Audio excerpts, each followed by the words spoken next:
ade amam Kasiebo no radio stations ahodo so ewo oman Ghana mu ani tu kopie mu ewo eye Framante maho Volta Power 94.1 South na Global FM ewo Sharp FM takrade nsuman krankwanta boma from Jatakan dinyame ewo sampa na nanu afugo so Western Radio wala meleke FM wo kpazangligi FM o Bole Rich FM asimfo so Trinity insugutem ewo bogo so saso na high radio obechem oti radio ewo damba wempan sampa monde FM wo posiga saso na Bono FM sunyane oti radio esu ekutem de dende enya asem kuma saso na Sunset Radio esu osehwi yo sunyansapo FM ewo Shama Gateway ewo Enkwanta South arafe Anapo FM afkanya asinyawasi radio esu ekutem adihye no ebenye bi etie kopiemu ewo elembele mpatemu nso a Atom Local FM wasase tre efe VC Radio the TV enso ewo dunkwa ofin ukopiemu amono ne stations ahodro ekutemu no ebi Apple State FM of Virginia efe Desi Radio Tiladam for UK OPD ewo UK era fe Loud Silence Television enso ekutemu ewo America online me pacho tie ewo Radio SM online tune in Power 979 and afi my xyzonline.com nsem ni nyina no ye creature ade egu abetimi akokenkan bi ewo home Facebook no so share Power 979 TV XYZ and afi Radio XYZ 93.1 ni nyina ewo Facebook ansem no ubetimi atie bi ewo YouTube XYZ Broadcasting Limited multi big boss no so mpacho betimi atie Power FM Radio XYZ and afi say na waboa 97 no wodo adwen kire aba comment no fabra yankin kan fam ne fi wa share ede amai na timi edu akire ede ama awiabre information centers ahuru bebre so no egita Kasiebo no bia omoboa na edu akire ede amai na nsem aboaboa no na yade brem awie nsem be dia kotino mu no ebi enie yakopiemo ewo koforidia na high court ho no ene election petitioner efa parliamentary abato etoso honom no court no abonsam no atoagu saso enene aya attorney general enso asia nsemkyerefo na nsem bia Ghana manyina ni adi achi no watimi amayen update bebi ansem no akwakodu foreign affairs minister Mwenyafo Samuel Kujato abra kwakojem na shebedwam akoyi nsemfo bia no efa emwa wo my Ghana yekọ ediama Jamaica fo saso na Ghana embrace bedwafo mode akwaje Kumasi ne nkran expressway no just agreement se bia ho no omaje ede atumu bronya ebe kan kwanhia be man hom no so ni to de futuo akọ ediama Okada riders won finfin mantamu se ahyanso de ahodo wo yakwantempo so no wonhwe se obedi so saso ana so for hwenkramantem so abmodien ne court no ekasa se be na wonidin nsam no ebetimi akoso no bia bedi mra so ewo ahonidin nsam eho won finfin mantem honom na yekọ Agona Easter abaya na musini honom de atu dwase afefoforo ye ba bewram ne de development ahodo bebre na ene bepie mu ewo mansini no mu saso ana odumja adwumakuo no enso ada adwumadie fredi eno no se uye kankwa na monten so hwe se ubenya extinguisher ewo mu na etimi aboa enso we ya foforo pina ka obi ene na we wasamufa so kroje yade mu nsam e baba so mo enwumakuo bi ene yi wo mafakase hu ka ene yade aseda ema mensa ka mepacho modian so betwe bi ne wadi na etimi aboa saso na natural mineral water so kronye papa nya binom na NCS kama gentle step mother care mepacho bro nyefo ni kira kwato no ma no ema mfra na ntimi mboa mega cash ekutemu bia yade ayadwumadi ebro saso na Tebotech Garage Ghana onso se cars ni ade nyina fabra na se onsiesie emfa wabrepem no omhonsam so no yade ni nyina betudwa ede amamu yade Kasiebo ebrem ayame ekuya krantema na afi nana adwa kwachwa efe adawro mabesra na Kasia no nse omunyina no yade atudwa ede amam ne hyaase na yamfa entumanim se Ghana soafo a ohwe atantre ne eho ensam so se Dr. Dominic Anyani ene no se yade a obmoden na wahia ensamtwerefo na watimi anuomo akasa ewo mpempenso a ensem bia se ewo se ekoso ewo nakache no wakyerɛkyerɛ bia kwakodu eno no accountability series a ejese no so no so na ne nyina no ebua sebe na Ghana pelepere betimi akonka na nsem ba ko a edimu akotene pa no efa owura Ken Oforiata mrebi atwam no yesoafo ehwe Ghana sikasam so sansam no nkyerɛkyerɛm no nyina no ɛyade ase betimi akɔso na wa kyerɛkyerɛm no atimi aboa asa accountability series no ɛsɛ honsam no ebetimi akɔnkan na atimi aboa na saso ɛna ɛsɛ wohwa ensɛm bebrebe na ɛna ɛkɔso ɛsɛ mpanyifo tu anamɔ na ɛyɛ cyber crime sɛ nipa gye sɛ egina ɛyɛ internet so na fraud nsɛnsɛm ebu nkrɔfo fa so no ne nyina so nkyerɛkyerɛm no ɛyade a ɛsɛ Ghanafo ani di akyire nti obɛkyerɛkyerɛmu ɛde amayen saso ɛna yɛni da kwan so betimi ahwɛ na legal proceedings bi a ɛkyɛ sɛ ɛfa ɛyɛ finance minister ne nneɛma bebree no wɔtimi akyerɛkyerɛm ɛde ama Ghanafo sanse bi adwen ɔsɛ bi a asoɛ no kora ɛda wayɛ adwumadu baabi a ɛwɔ sɔ me hu nti ɛbɛkɔ na sansɛm no nyina no yɛtimi agye fraud ho nsɛm ne adeɛ nyina no yɛtimi agye na yɛde amatiefo na sansɛnsɛm ya no owura ɛyɛ kwachiofo so enso ɛde nsɛm atodwotwem sɛ nhwɛmu awodoɔ egu so a yɛyɛ na yɛabo bibia sɛ wɔn nsa bɛkɔ mo sankwa no no sɛ do sɛ di ɔmu gyina mbra no bia no yɛbɛ ne saa na atimi abo nti biripam no yɛn nsa kan ne musi ne bɛkɔ na efe sansɛm no nyina nkontabu ne nkyerɛkyerɛmu so no yɛde amamo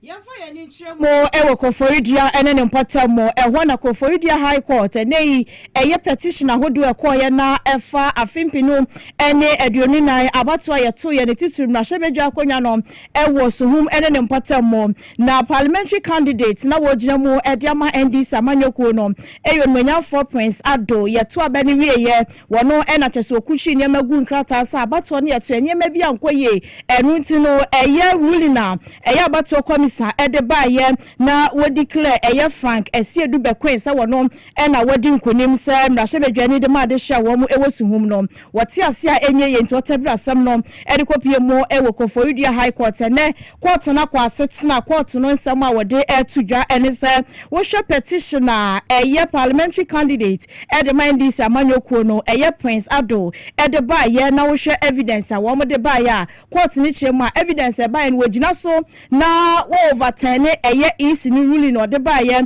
na nkonimdie kwama eye Frank Esiedu Bekwen na evidence ni nya evidence bi a emu odura court ni betimi agina so na wakase isi eri no de baye no wonji ntumo eni tene no court no abo petition ni nyina atu egu achese eye opanyini eye Frank Esiedu na lawyer for wo mo agye eye court ni ruling no de baye no atu mu achese eni gye nko a ena ekoso ewo suhum ene ne mpata mu na court ni ruling ne ba na wieye no ena mrahye bedwani edema adehia wo mo ewo Accra-Kumasi South abaton pesua so eyenmanyamfo Samia Wuku woni nsentwofo etwetwe nkomo wabra court no ekasa wieye no. The Honorable Member of Parliament also constitutes the court dismissed the petition filed by the petitioners on the basis of it not having any case and legs to stand on. The court was also clear in its mind that the court examination that they taken, which was undertaken by a very respected lawyer Gainemakuma for his legal team, gravely exposed the petitioner's lack of evidence in the petition that they filed before the High Court. Again, the petitioners, the respondents, also in acknowledgement of the ruling, also asked for cost and damages for the time wasted throughout the 1 year of the trial. Na cheseni ekotie ye mrahye bedwani edema adehia wo mo Accra-Kumasi South onmanyamfo Same ewuku no de nsem we tudwa wabra court no ebo petition ahodo no etugu wieye no yanto aso na yembo hwemfie ni nkyeremu awo mrahye bedwafie na mrahye bedwafo no abomodin adiomonsa hye eye concession agreement a ebeboa na jese eye Accra-Kumasi expressway no etimi akoso hyentantantantam ede amayen na aboa party sa wo hwa na ese eye Kumasi highway no on Ministry of Road and Highways no na ese di akotene sa so na ese eye authority no na fe Kumasi expressway limited so mo na ese adwume no ebe na eginom so a ne wabetimi akwaso ade amayen na wo hwe approval na ekoso na nipa bebre akyem so hwe kwantempon a efi nkran Kumasi nyame anim ni se esofa ayaya esanse potholes akasie pa begun kwan na tutu agese wonam so a wanya ahweye kakra bi a bibi betimi asi eno epan so esanse kwan ne yenti no ma se wo kɔ Kumasi finkran kɔ a gibre papa so be wesita bebrebe na nyankodu bedu na se wona se nyina tata wa bere atwom sene nyina no embua ema akoniaba dinsam entimi enkoso emfama Ghana fo atitru omomonam sa kwan no eso enti we no eyade betimi aboa pa enimanimu esempanyfo akirem se eyade akwa ofro no eno beye 6 lane dual carriage ese no ebeboa na kwa no tesemu etimi abaya tere ona ese onam so a ne omatimi akoso ye adiamam na mra mpanyfo bobo sansem mra hye no osoafo no ohwe akwantempon ehonsam so owura governance Abuja at the sansem atudwa. The Accra-Kumasi project will be continued, and I took time to explain to colleagues. The new alignment is an alternative to the existing alignment. The ECOWAS and the AU protocols say that when you build an expressway, you are allowed to charge a certain level of toll to recover the cost. But you must have an alternative that if somebody wants to go to Kumasi in 6 hours, he will also have an alternative to go to Kumasi in 6 hours. Those who want to go in 2 hours should also have the alternative. This is all it is about, Mr. Speaker. And I agree with my colleague. There's no road in Ghana that is more important than the road between Accra and Kumasi. And indeed, we are doing something that we'll be proud of maybe in 5 years. As we speak, Mr. Speaker, I don't think Big Push is bigger than any road project on the continent of Africa. Yes, there's no road project as a single intervention on the continent of Africa bigger than Big Push. We're in excess of $5 billion already.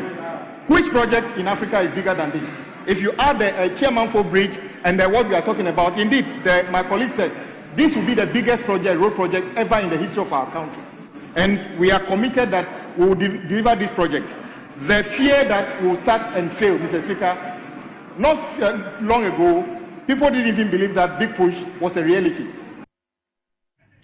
We ayo swafo hwe aya akwantempon ehun samso owura aya governance Abuja ena yete ninken enu achi ena owura aya oponkromo no oye emrahwedwene ema dehia ewo ofon ase ayerebi esra banse ese bia abano ewo botai so be expressway internet se dia card kwan aka no obetu na jejem osre so nhwe na nyina nso onsiesie mboa esanse ne nyina beboa na akwani abano etimi awie mu dia nse wo jawe na expressway no awia ehwa na obi abefa the pressure and so better so. If you look at paragraph 10.2 of the committee's report, the government claims that financing has been ring-fenced for this project. I want to read, Mr. Speaker. It says that the committee further observed that provision has been made in the 2026 budget for a total allocation of 30 billion cedis for the project. In addition, the allocation of 13 billion 800 million Ghana cedis approved under the Big Push program in the 2025 financial year, which has not been drawn down, has been ring-fenced to support this expressway. Mr. Speaker, if the financiers or the persons managing the finances are informing the minister that this 13 billion has been ring-fenced, I want to inform the minister it's not true. Minister, in the budget returns that they brought, you recall we had this debate on this floor and I showed you the numbers. They have already spent 10 billion cedis of that money. Appendix 2C, when you come to the line on the Big Push. By September, 10 billion has already been paid. So, Minister, if they are informing you that they have ring-fenced this 13 billion and it's available, please check, else they may disappoint you at the end. This project is GOG funded through GIF, and I think it's a beautiful framework so that the money is made available to GIF subcontractor, and GIF can take the money back as a commercial project. But it is GOG still, and the old Accra-Kumasi highway, if I'm correct, is also GOG. What it means is that the one that we are struggling to pay is about 65 to 70% complete, but there are difficulties in servicing the payment. Is going to be drawing from the same pot that this supposed 30 billion plus 13 billion, which we are told is ring-fenced, are also drawing from. And Mr. Speaker, I think it is important that while pursuing this new one, the old road is not left to hang. We are told that it's only missing a number of things, including lighting and other things, and of course about 40% or 35% of work to complete. If they are both going to draw from the same source, especially now that the revenues haven't hit the projections, let's be careful so that we don't have both projects hanging. With that said, Mr. Speaker, we support this report. na we aya nsɛm a owura akɔdwo ɔpɔn kroma editu dwa Yegusu ajiremwa wa my Ghana yamra shebe jefie mu na wasofo na hwama no ne ho nsam so nyamfo kuja to abra kwa akopie mu wa mra shebe dwam akoyi nsemfo bia no a na no no eye edom ketu wa mra shebe dwam ena na wo mu bisa se wo mu ntenye ma bia se kwan aban we fa so na wode Ghana sika no esombo eye 10 million eye Ghana cedi ede toto eye relief item ede koma de hia wo mu ewo Jamaica na afen so asrafo enei ya tabri wo mu du mo kwa kopie mu Jamaica ne Sudan se wo mu nkɔhwɛ moa se le be na asundwe mapa be fa no ntuma pade efra no na ho be hia so mu be hia eye foreign affairs minister no ma kyerɛkyerɛ nsɛm mu ne ekɔ mu anu nti sika twitwiri de ne niam ahodo we nyina no ye de ekɔ na nu mu na enra otamoku ja to abra kwa kopie mu na wo kyerɛ se sa items ya aban keka ne nsase na ye de kwa ya do ya ma de hia wo mu ewo Jamaica na afen so asrafo ya pa wo mu se wo mu kopie mu Sudan kwahwe mu ama asundwe fa ne ntuma pemfra wonom no ni nyina no eka o my Ghana yabada ye edwumadie nhyehyɛ ye de gu akwama ye de boa amaya hodo atwa ye ho ahyia ewo ebibrem hanom sei no eho ebi enu to kyerɛkyerɛ mu sɛ wo hwɛ eye Jamaica ne mpotem a hurricane bi eyi ni ti ewo honom eye hurricane Malisa eno no asɛe ejapade ahodo bebre ama ɔmanfo ahodo na baabi odi ontu beto di obedie kra no eho aye den ede ama wo manu nti na ɔsa aban wei ede hyehyɛ egu akwa mu sɛ de bɛyɛ na yensu yebetimi akɔ eye wo mo emwa yentie foreign affairs minister okujeto abrakwa ensemode etu dwane bi. These enhanced and consequential humanitarian gestures were deliberate expressions of Ghana's diplomatic identity and values in a global environment marked by increasing humanitarian needs and diminishing international attention. Ghana's actions carry significant moral and diplomatic weight. They signal Ghana's refusal to be indifferent to suffering and its determination to remain a responsible and compassionate actor on the international stage. Such actions also serve to strengthen our bilateral relations, reinforce mutual trust, and enhance Ghana's standing within multilateral fora. By aligning humanitarian assistance with diplomatic engagement, Ghana demonstrates its foreign policy is both principled and pragmatic. It's rooted in values of empathy, solidarity, brotherhood, and compassion, while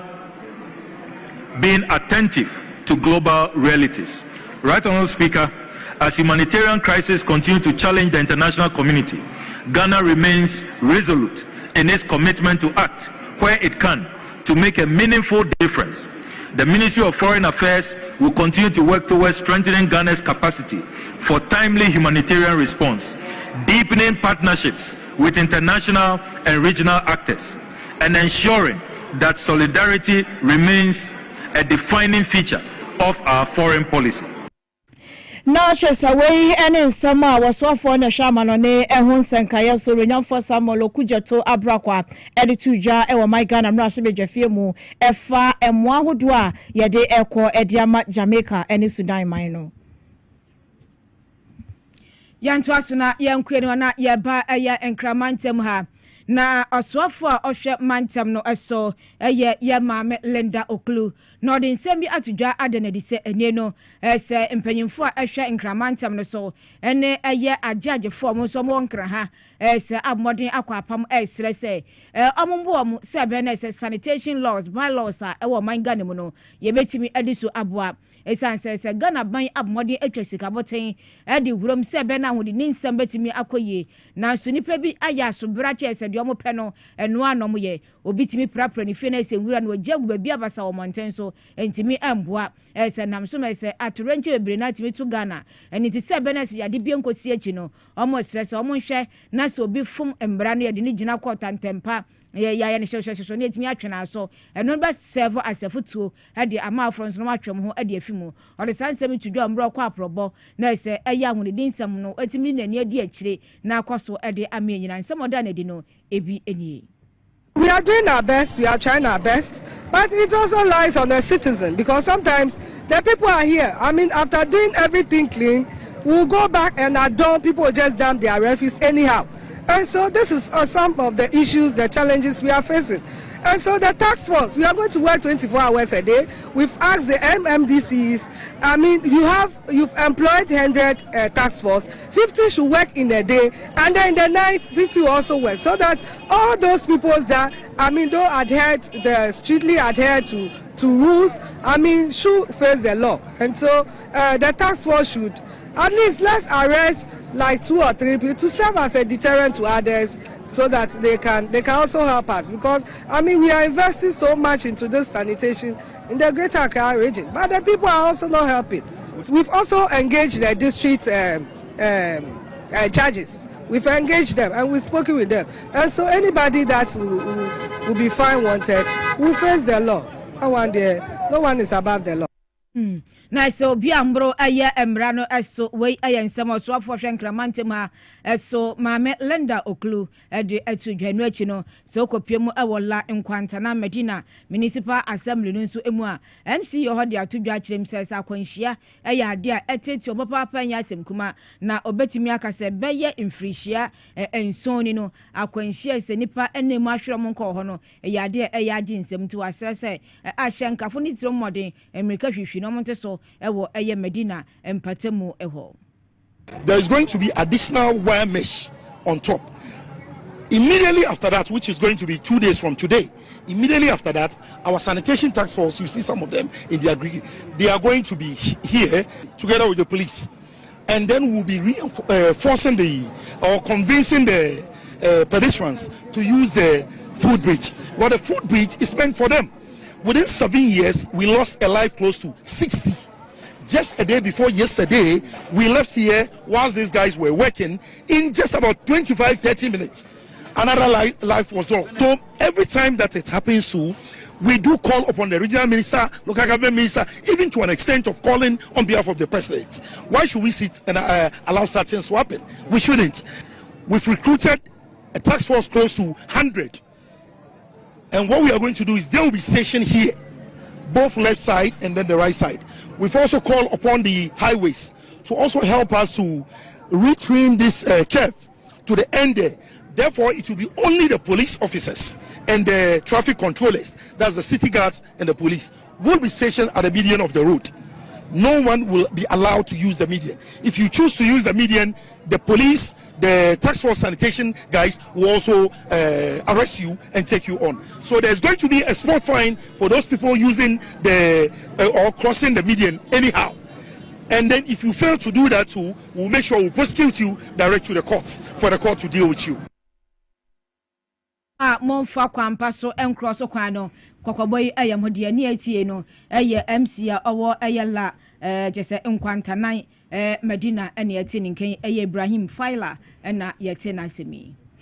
Yadiani Tremo ewo mfimfi mantem ne mu ana efutuo akọ ediama Okada riders nyina so obeya hweye na ahyensode ahodo esisi akwantempo so no wobedi so na helmet ya wodi hwe wontini so no wahwe na wodi ahye se de beye na bronya bosumi a yewramu no kwanhia ahodo bebre na no etuo ebetimi atwa na sansem way Central East Regional MTTD Commander Superintendent Hannah Ejei en wodi se futuo we ekoye edemo Okada riders wabra na womoye sensitization program ediama National Okada Riders Association in Krabata eno ewo kaswa ne mpatamo eno de se futuo we ema womo Asana de motorbike embassy ekwemu no na we shall have a safety crash helmet kama we share hand gloves, elbow cap, knee cap, riding boots and a riding jacket. Now the reflector atiso kama after all the way to chair na emana kasa I was say this air regulation na say baby I was up 30 kilometers we call air baby I sorry wo baby school one day baby nipa baby Asia and I 30 then in a built up environment no and say 50 kilometers baby air highway and no 90 and motorway 100 na say we say 163 of the airline no chance about me across this speed no 165 so say who do pedestrian crossing any baby a people war and a baby a kevono over tobo na onye unkoye bibi abema akoshiaba nti ya nani omaka senya mo du baby a pedestrian crossing wa tobo na omojinama obiso enya koye twem. Na cheseni ayekotie yeyi superintendent Hana Ejay wano Central East Regional AMTTD commander enwode efutowe atudwane no achino na mrashebedwani de madehia womo ewo ewutu senya East abaton pesua so enwanyamfo Felix na akoyo wano so ebo aban na baso sebosha wode hwe Okada riders wabra na obo nto asa Ghana for ede abenwa ne behye ne nsaso obo behye na Okada ehon legalization sensam no hwe aso ano e de ama wo mro ba ban na baso se nei no wode wose ayoyo na wadi eye ne boshe so wagidi se legalization ya akoso yi ebeboa ama enwuma ebuso ama mebu na hodo na so no e de wo ho awura Okada business no emu. Of Okada between 2023 to 2024. Who campaign now, Papa His Excellency, the President of the Republic of Ghana, John Dramani Mahama Ekaye, Parliament are passing. It's a DJ because especially me and my workers, so has and me and my MP workers, so has said the number of youth that we Okada no, nothing less than 3,000. Now say, to me and legalize ya. Me should me who antro me, so I am very happy say it to me and legalize it. Enjebiano, on our line of activities, no, it will be streamlined. And as riders and also as Subecha. But one happy thing Okada bill the age no 25 years no. Yeah, Papa His Excellency John Dramani Mahama about 21 years. It's not just a young Kwalandi Pebria in Katsino, they are being deprived. So make you Okada no. To say no 21 years almost so to make Okada. Na chesawei mrashebejani edema deshia womo ewo ewutu senya East abaton pesua so onwanyamfo na akoyo enwodi ntremu wei atuja. Yet also not Yanko Ghana National Fire Service Akache and some of the Krata Sibia Bambon Tom Chilum say and they are almost said you may be as say na Abua Sebene say Bia Kebina Montenso na obi just oja be ekotoma ombeti me na in temper omadumno. It sounds a Ghana a cars be bringing a heart is a fire extinguisher no a be enim and into omo the Baba Bua Sebene says extinguisher we a can Kwana na Montenso adi Juma and Ampo Wanka Sawa the Krana I was so extinguisher ni be ewomu na etimi abua na sedwume Ghana National Affairs echirema na eye compliance task force no omo one any National Road Safety Authority and afi Motor Traffic and Transport Department and afi Ghana Police Service kabom na sadwume die no omo etimi edi abua sebe na akwanhye bebreba esi kwan so no omo betimi abra na asekora eni nti omo behia pass enu echi no se ukuta eye extinguisher ne bi nkoto a wo sansu enya certificate a echirem sampaniam pa timiaye nefe aya technical guidance bia sefata sa so nya so no omotimi achirachiro bepe na aboa na eno omugina Ghana National Fire Service Act 1997 Act 537 so na sadwumedi omudi ade aboa sebe na nyoma betimi akoso ye ade amaye na mra sansemi ekoso no panyu ajiso no odi dwumedi enimo ye kasamafo achirima we ya ade bia so ma sha se be na ne no ombeto aso aye aboa sebe na akwanhye brebe na esese oja tokwa mum ewo akwantimfi na yentimi endum no nyina no ebetimi abrase na abo ahyenkafo no ena afa passenger fo no obi ase otika mu a saa to renchem no ebetimi ayiniti. Yetwo ensam no so ama yediani chiremu ewo Agona East ane ne mpatamu ewo mfimfi mantamu abai anemu senior honom eyo nwanyamfo Samuel Oscar Mensam enwade to ne manfo nyina anim se afia da yanim ayeba bewremu eya afimpi no aduonu nsia die he project ahodo bebre na ena wo mo de ba begu akwamu ewo mensini mu na timi aboa ama mensini so afa ne ntimapa ediefra wose okopie mu ewo Agona ensaba na chese Teachers quarters honom no 2026 womo e de be hihye so afenso adan krami ensan krabetena mu esuade e wo kwasi pencil afenso boho ahodo any street light ho sankaye nyina no 2026 womo de hye begu akwamu asa project ni nyina no de begu akwamu na etimi aboa ama bibia atoto na akwamu afenso wose project ahodo ni bebre honom na abandada no eja to honom a womo ntimi anwie no wose wobenam eye nhyehyɛ ahodo bebre so na sa project yi womo ate wonsa e de afun so da be ye beboa na adehia womo e wa agona is ne important so no emputunyuma hodo na no wanya won chefa e wo mu. See 3-unit classroom block with office, computer lab, and washroom work with expensive. You use your baby so or still do your better chair in Kunga and as Ama and Crawford. Now, I feel so. The street light on your better pay as I come.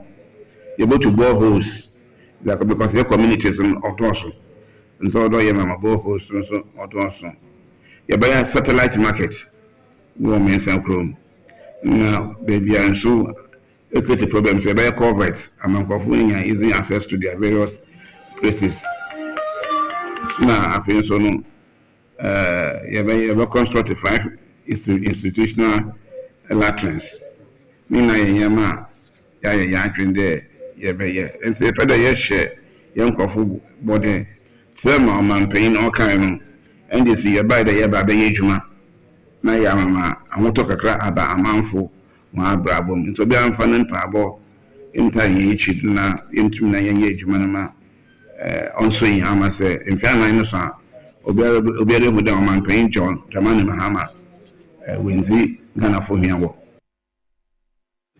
na chesa we ya banya na musini edema adehia wo mo ewo agona ise wo mfimfi mantamu wasanso editu dwase wo hwe agenda 111 project abinda dano edehye so enei wo mantimi anya bia ya wo si agenda 111 na yenkrofo asase ai ho compensations kansam no beye bibio ho no mo wasini nyom ne hwehye begu akwamu se wo mo behwe no manfo a wonsika wom no wo bia ensa akane de afenso obenam eye IGF enhwehye no so na project ahudo bebre na ohonom so no womate wonsa e de afri ho thereby about the why projects need to there were no funding when the scam no was the project no but the quickisiwa now this was a top down approach all the answer the project now the yama for no there should be town hall meetings, there should be community engagement and other members when I wish share no working project but one of the year them no way was so was the project in Accra-Kumasi no here the first need of the community members and some amount pay particular attention to it and some of if you could project p now skebia yimwa was it here nko pona aduma o mampan jomama na ndc aban was the common fund about was the part amade for legacy project you go to yes so IGF IGF but it would yeah boy am was them main straight route to Odan Road yet said about my contract there's no contract and we abandon site and then I'm coughing your car on Kujuma yes we to me there because there all contract went only there yeah is the Ujuma you try and I say no you try na asana egusa ye twa kwapem de wotu na fi na ya said ampanyi kanu ya sankofa yenchi enenti enko yachi na accountability series a ekoso yenu abema wisdom hede jome ekopi mu fei ena se yensa kan yenko na fedi ekoso nyina no ombo mu wisdom mema ha mo akwa aba hello wisdom. Yes, me too on Kamasi. Yo, me pacho buemu adie na course so nsembe enowura Dominic Anyane ade atudwa. Nti me Attorney General na Minister for Justice the kasa dodo na asenyo chimu nyane se the extradition process of Mr. Ken Oforiatta.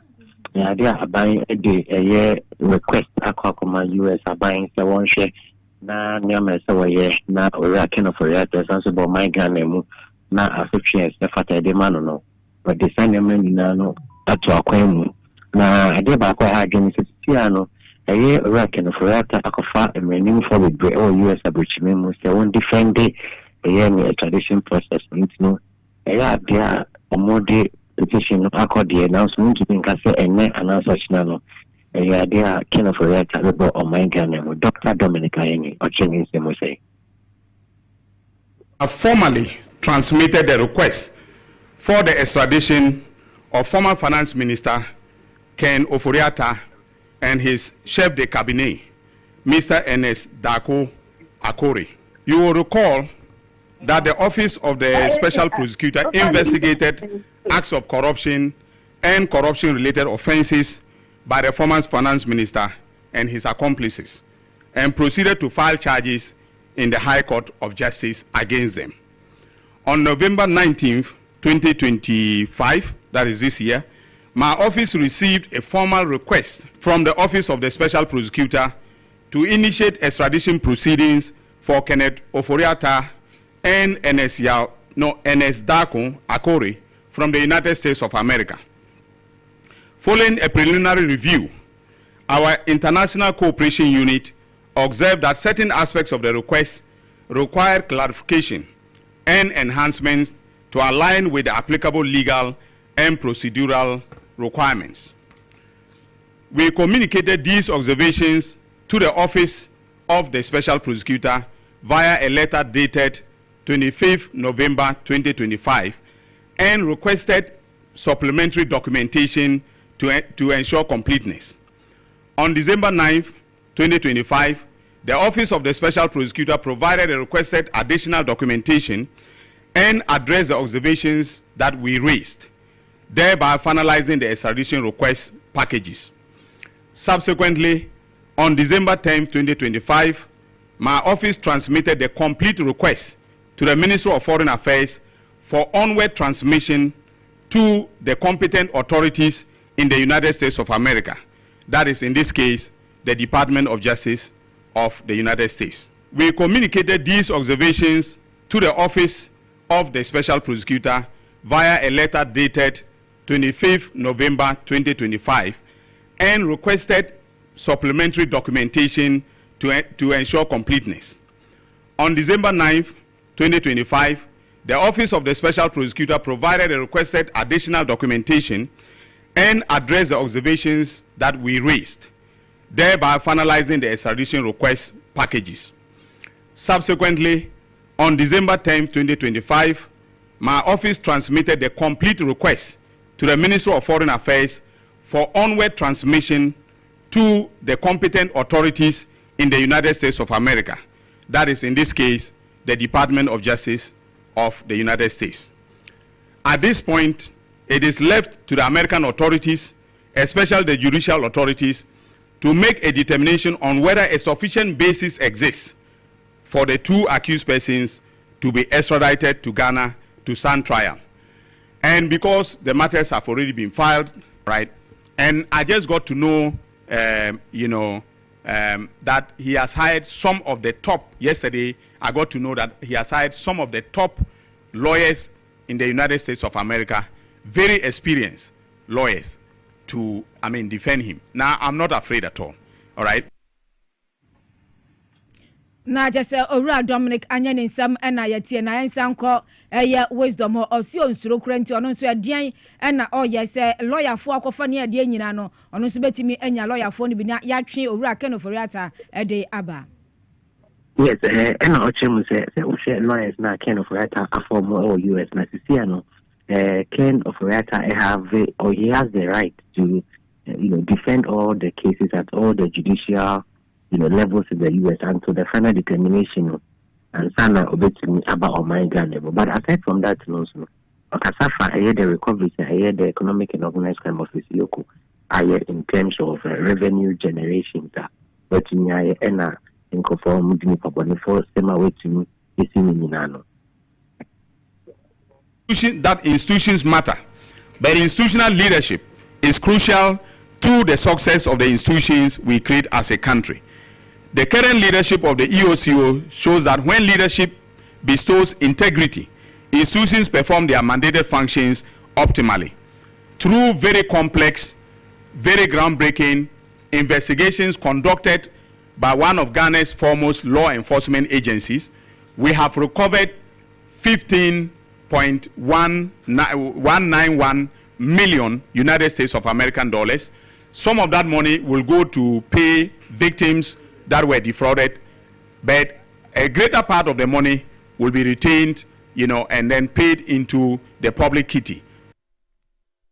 na weno aye Owura Dominic anyane okopie mu ewo government accountability series no ho ne nsem bi enatinyo nsia ba nsem no bebire wachi nkoma wo se di wo hu bia no ye de bebrem na yetimi atoaso yentoaso na yenko aye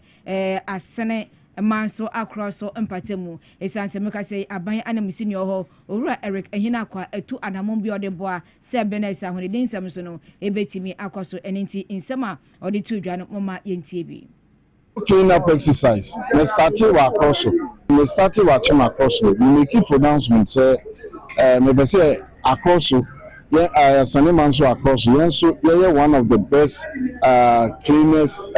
efforts and district. What Ghana? And the coordinating director and assembly no dream. Say I was here procure 200 dustbins. Na me kwa na maka na we beside that ben na me so betramon train. Na nyame adom amode aba enne na ye de ma assembly no members na assembly members no say amon fen come so empesu aso na amon fen come posisi ye adwempo eta chiri ni na ne say ye pese e ma ne kurumu ye dey eti enu achi assembly members a e won empesu ano so enso e nsem say eto aso si ayi so ni papa require the military area already medical form tax force squad tax force for they be taking charge of that beans no man making sure say a female man there e be nkoso wo hono sa beans ya yen sa ka wele abeboa yen papa because ahodini a ono so na say ebia omanpaye ni so a nti sanitation ne ye be di duma no obeba ye be organize ye be ye floor ye be ko na asan so a dem o si akire di aba nti say odun susu yen say aba say why ye clean up exercise and I communal labor na dey na free one asan so dey work kan dia e ni so na me sure say timamfo ni na ye so ye be den ye be so mu yie na just aye nsama assembly members ewo asene man so across so editodwa ebi na etie na yakopiemo ewo ayawa so central ne important mu a womo edi clean up exercise ahehye so se de beye ne beboa na ahonini mapa ebefa ne ntmapa ediefra eno nti municipal environmental health officer awo ayawa so eye central eye Musa Saka Abdul Samed ena wo frɛ adwadifo ene wona wotempotem wonom se ahonini wo hoi eho ehia panti wote wonom a na waprapra wo potem mo na timi aboa na ko a wo my Ghana sika bebrebe yadi wura sanitation mo no eso atimi abanfa so. Sanitation is a matter of behavior change and attitudinal change. People will dump in places that they feel like it's a dumping site. But if you look at what is happening at Alaje, where they are even seated trading, they are not supposed to be there. It's a railway line and it's not a place for people to trade. So once they are found themselves there, we are saying that the law works, but what we must also look at is how to educate the people to get the information right, so that they can have the spirit of cleanness. As an ensemble, we are always prepared to make sure that we move out there wherever refuse is found at the right place that we need to take.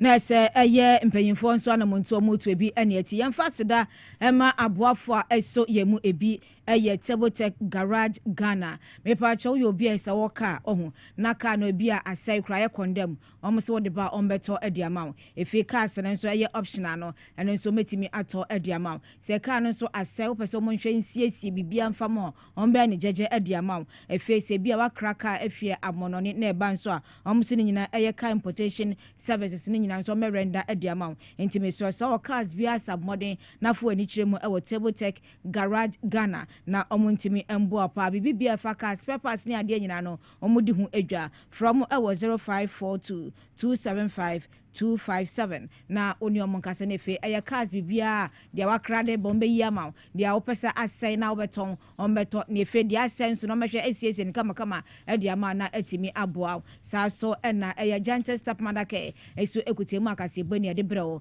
me pa cho bro nyi nkoto ni mo we bia mum ko se nkwada ni nko ade obekɔ gentle step madake no atimi akoto nkwada ne ntade mpaboa bibia ma akwada ani beje toys odi bedi agro ni nyina no kɔ a obenye bi e gentle step madake omo enkran Sprinters Road omo ben eye Pogas Furniture omo Absa Bank no edi animhwente from ewo 0244238477 bro nya omo atete so nyoma ne bono aba fom kotobi na ma oba no nso no onye kuko na ho ofe no enye kama enso enfama sanso na Mega Cash Lucky Boss me patch of a phone no $426*5# na ese wo so ebe bia ma twa 5 cities 10 cities echo na box mako nsia dia be choose bia no ska wa ase wo so betimi e dia support ubronya eye chese eye budget no na etimi akosu enti bomodem ska bebrebe na eno moche dodo no na enye biedi me patch na wotwe mo ese eye 14,000 na ese omoche wo so die wo mutwa bia obetimi edi na aboa so na eye X natural mineral water me patch on sukrojin dwumadie bia obedi bronya brimo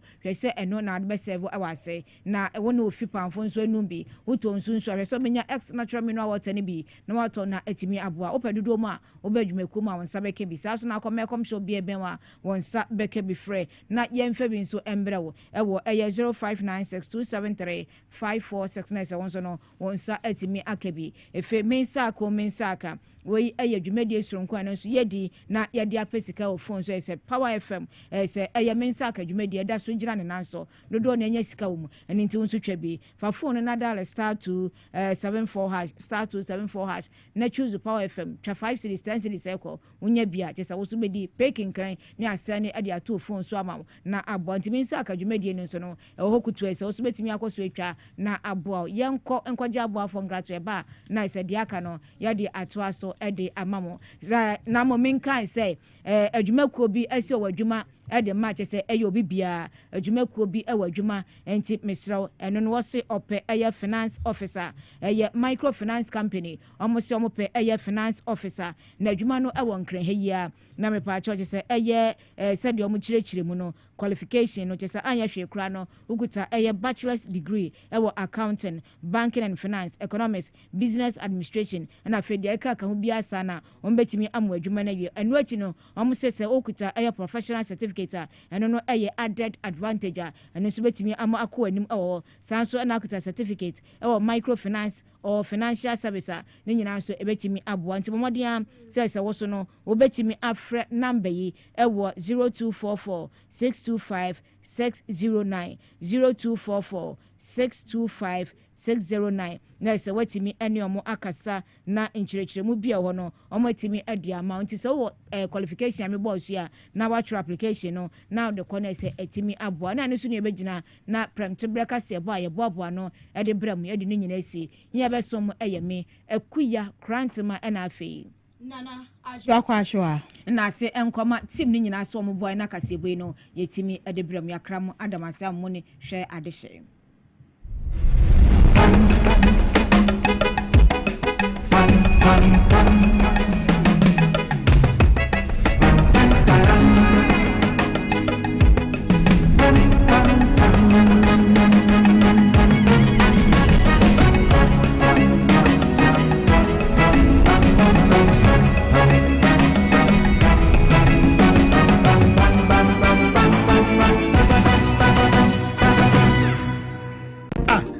na ya obayi a oda former son ya funu emunumuni. Oh Mr. Entry eya also yare ya titi bi ben fie pi nanso ne yam nyono da se me chew no ahodo amato a me hunu hwe a ebe ya nwanwa menyi ni se what also tamfo hexa capsules any hexa mixture ya no mbom kotia also no bia ma no anom anka ne ho ato no dadaada also dro de eno ani hexa capsules any hexa mixture ankom ni nchiremu also ye kura eto ye funu ene ensunu mu etumi a wo ye funu ekeka wa wogye wo ho a enyi also etumi ema wo ye cheko ebra a wadidi awie so how eye also de a compare hexa capsules any hexa mixture nanom bom na ho ebeto pedudu etu a ko okanshi drug lane Kumasi Dani Herbal Takradi AA Mensa Anafre 02038228855 Apefo abatanya woma won mofra no fo ene mofra woni mfiedu mienu enka ho Haxa capsules ene ne mixture Asa tamfo edie age adwadie nkrato yi atom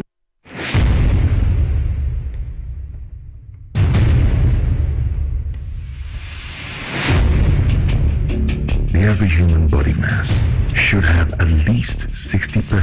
water for optimal performance in any physical or mental exercise. We can help you maintain it naturally.